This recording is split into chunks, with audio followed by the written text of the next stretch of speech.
Gilets jaunes manifestent devant un péage d'autoroute à Muret, près de Toulouse-Haute-Garonne, le 24 novembre 2018. Pascal Pavani /AFP. L'équation est complexe, le calendrier périlleux. La ministre des Transports, Elisabeth Borne, a reçu les sociétés d'autoroutes, vendredi 4 janvier, pour aborder les conséquences de la colère des Gilets jaunes sur le réseau autoroutier, et la hausse prochaine des tarifs des péages. Deux dossiers dont le télescopage pourrait faire des étincelles, alors que l'impact du prix des transports sur le pouvoir d'achat est l'un des premiers moteurs de la protestation. La ministre a appelé les concessionnaires à des gestes commerciaux, au nom de la défense du pouvoir d'achat. Article réservé à nos abonnés. Lire aussi un déficit d'investissement de 400 millions d'euros par an pour l'entretien des routes françaises d'un côté, les dégradations et les perturbations que subit le réseau autoroutier depuis le début du mouvement. La réunion de vendredi avait d'abord pour objectif de faire le point sur les dégâts, indique-t-on au cabinet de Madame Borne.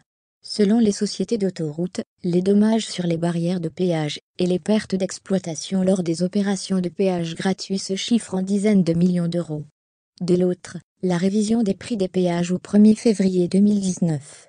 La hausse annoncée depuis des mois, comme exceptionnellement élevée, aurait deux raisons. À la révision annuelle prévue dans les contrats de concession s'ajoute le rattrapage, à partir de 2019, du gel des tarifs décidé en 2015 par Ségolène Royal, alors ministre de l'Environnement, et le financement d'une large partie des 700 millions d'euros du plan d'investissement autoroutier décidé pendant le quinquennat de François Hollande.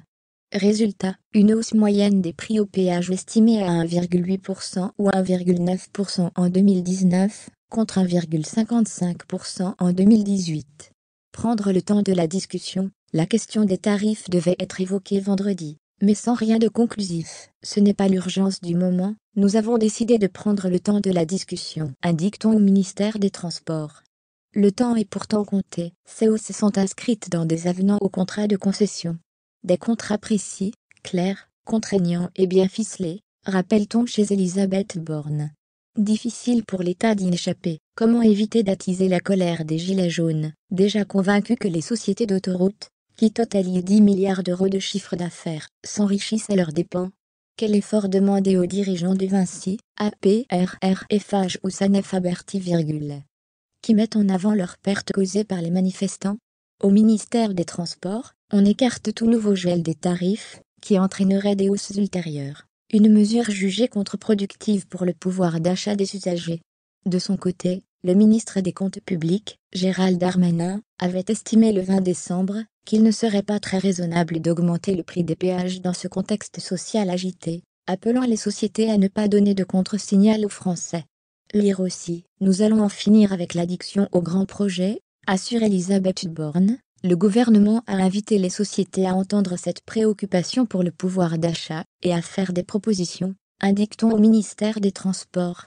En clair, les concessionnaires sont incités à adapter leur politique tarifaire pour proposer un geste commercial aux usagers, notamment sur les déplacements du quotidien, comme les trajets entre le domicile et le travail. Les sociétés autoroutières pourraient, quant à elles, mettre à nouveau dans la balance un lucratif allongement de la durée des concessions, déjà à l'étude. Fin novembre, un rapport de l'Inspection générale des finances et du Conseil général de l'environnement et du développement durable préconisait de faire entretenir entre 200 et 300 km de routes nationales par les gestionnaires privés d'autoroutes, en les adossant au réseau concédé, en contrepartie d'une prolongation des contrats. Lire aussi arrêt sur l'art d'autoroute Grégoire Alix réagissait, ou consulter l'ensemble des commentaires.